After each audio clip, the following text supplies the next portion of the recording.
All right, so we are thankfully going to finish the fourth parak tonight. I say that because it's been a very difficult one. Um,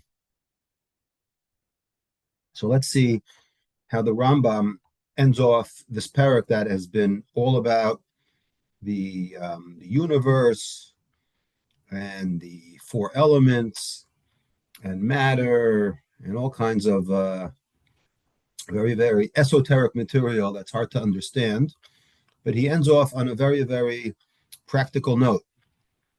He says, "V'inyane arba prakim elu shebechamesh mitzvos elu hem shachachamim harishonim korin oso pardes."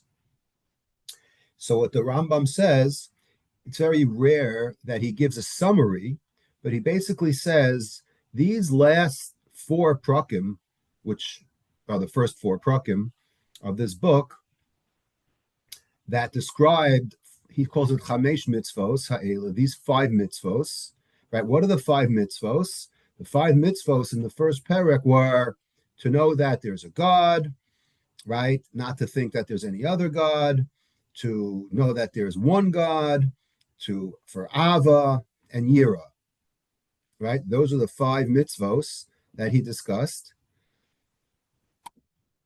Hem shachachamim harishonim korin oso pardes. This whole thing that we've been discussing, these esoteric, laws about the universe and the galgals and the planets and the stars, this is what we call pardes. Okay, Kamosha Amru Arba Nichnesula Pardes. So the Rambam calls this subject is called the Pardes subject. Okay, things that are off limits to most because they're beyond our understanding.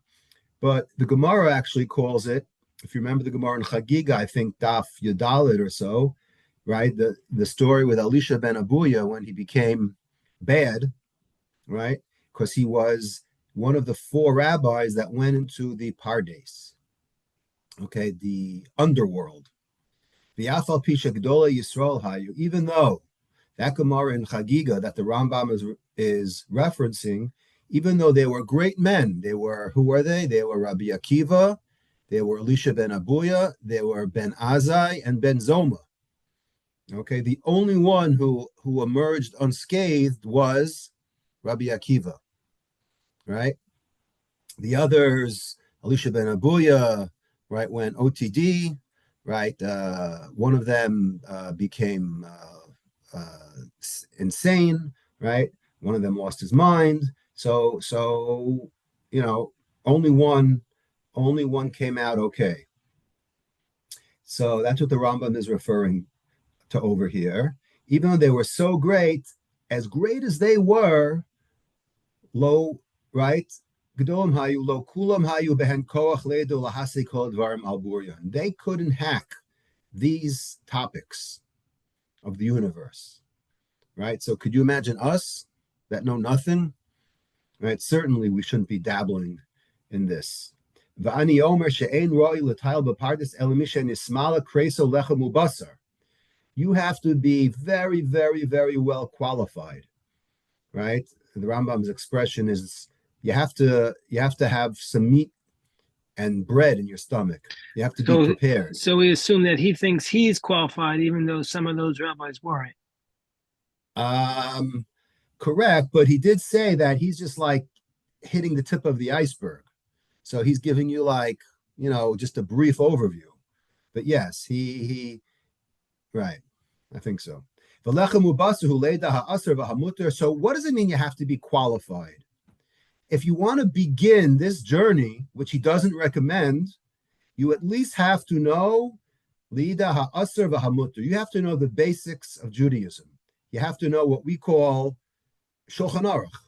You have to know Isser and Heter, Ukiyotza behen mishar mitzvahs, and you have to be well-rounded. You have to have a Jewish education, but not like today's Jewish day schools. You have to really, really know your stuff. Okay? And he says it's ironic because these are what we call trivial matters. In fact, the Gemara itself right? He's referring to the Gemara in Sukkah, Daf Chavches, that we all know, right? That the Chachamim call these trivial matters, Shahari Amucham Dabar Gadol Ma'aseh Merkava, Dabar Katan Havayas Dabaya V'Rava. Right? This is what the Gemara is referring to. Remember, and anyone remember? It's talking about the students that Hillel had. He had 30, 30, and 20. He had 70 or 80 students. And the middle tier, right? It talks about how the top 30 were on, like, they were on the Madrega of Moshe. The middle tier, right? The upper was Yonatan ben Uziel, right? And the lowest was Rav Yochanan ben Zakkai. And if you think that Rav Yochanan ben Zakkai was just in the minor leagues, I'll tell you what Rav Yochanan ben Zakkai could do. And the Gemara goes on and on to say how he knew this, he knew virtually everything. He knew, remember it says Sichas Shedim, Sichas Malachim, right? The lowest Sichas Siporim. No. You're talking about Yonatan ben Uziel, right? Yonatan ben Uziel, it says when he was learning, Kol Of Haporeach Miad Nisraf, right? He was so powerful that a bird flying over his head would get burned up. That's the kind of strength that Yonatan ben Uziel had.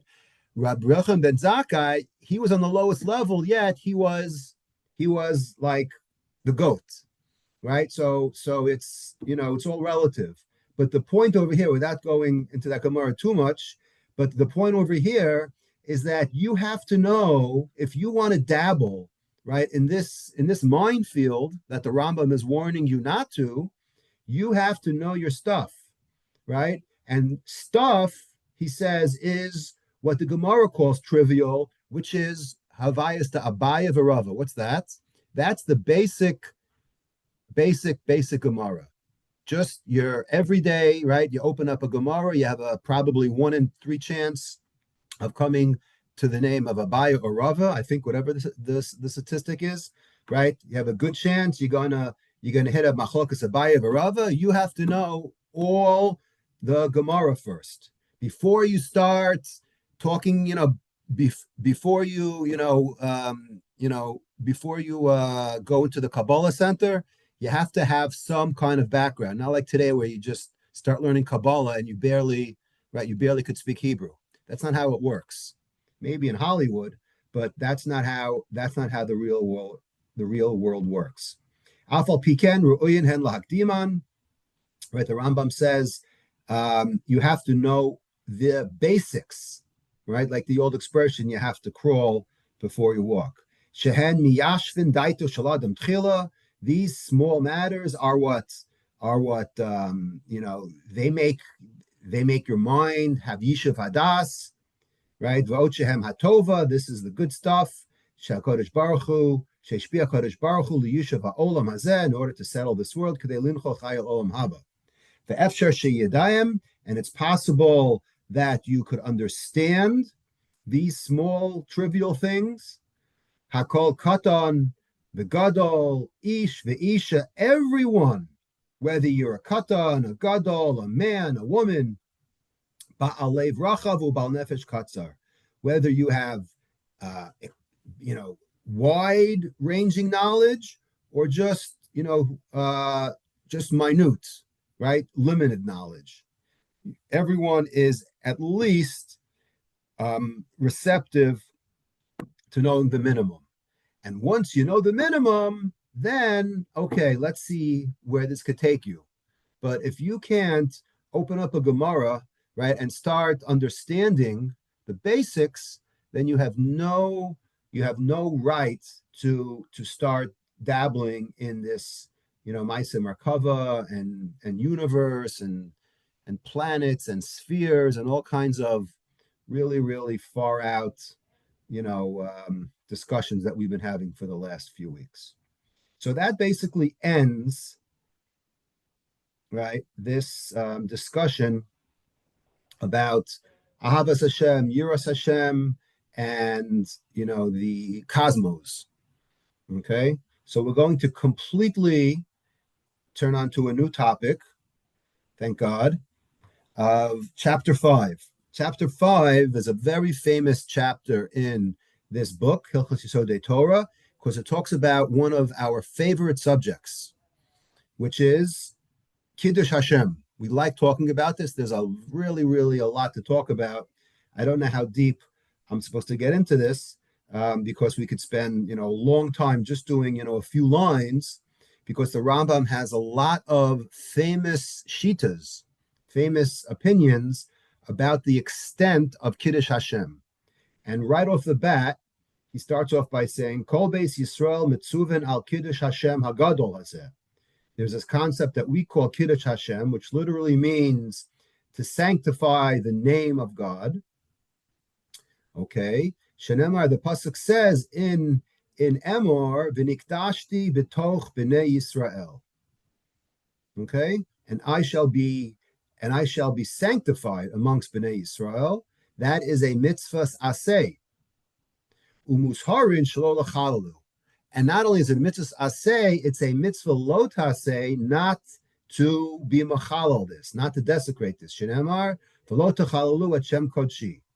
So you have a positive commandment for Kiddush Hashem, and then you have a negative commandment to not have Kiddush Hashem, i.e., to desecrate my name. That's the opposite of Kiddush Hashem, is Chilul Hashem, right, as we're all taught at a young age. So Ketzad, what is a classic example that we talk about all the time? When you say Kiddush Hashem, this is the example everyone talks about. If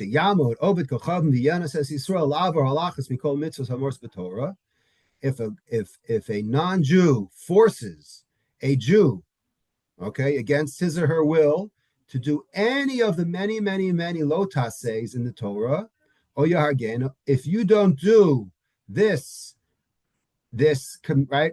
If you don't do this, I will kill you. So the Rambam says, Yavor va'ol yahareg. We are not allowed to give up our lives if a Jew says, I want you to do work on Yontif, right? I want you to come to work on second day Yontif or first day Yontif. I don't believe in Yontif. It's Thursday. It's a very busy day in the office. And if you don't come to work, I will kill you, right? So what is the law about that? The Rambam says, no way, you are not allowed to give up your life, because it says, Asher yaseh osam ha'adam v'chai bahem, right? Very famous pasuk in Kedoshim, in Achrei Mos, sorry about that. At the end of Achrei Mos, at the end of the Arayos, I believe, it says, v'chai bahem. You have to live with the mitzvahs. V'chai bahem v'lo sheyamus bahem. It means you have to live with them, and you can't die because of them. And the next line, the Rambam says, is a very controversial line. V'imes. What if someone says, you know what? I am going to give up my life because I am not going to work on Yontif. All right? So is that honorable? No, it's not honorable. Not only is it not honorable, says the Rambam, v'imes v'lo avar, if he didn't desecrate Yontif and he rather succumb to being killed, hareza mischayav benafsho. That's a little bit of a riddle, right? This dead person is chayav misa. What does that mean? We don't have enough time to talk about this line, but just it's a very controversial line because there are other sources. The Gemara, there's a Tosas and Avodah Zarah that happens to disagree with this line. It says that you could actually, if you believe that you're on a high level, you could actually give your life up for a non-big three transgression, because the next is going to talk about Avodah Zarah, Gila Raya, Shfichas Damim. Those are the three things that we know that you have to kill yourself for. But if you are super frum and are ready to give up your life for something trivial, at least in the eyes of halacha, okay, it's actually machlokas whether that is considered honorable or not. The Rambam says it's a horrible thing. You're not allowed to do it. And there are other opinions that say that it's somewhat looked at okay. We'll stop here, and we will continue with tomorrow, the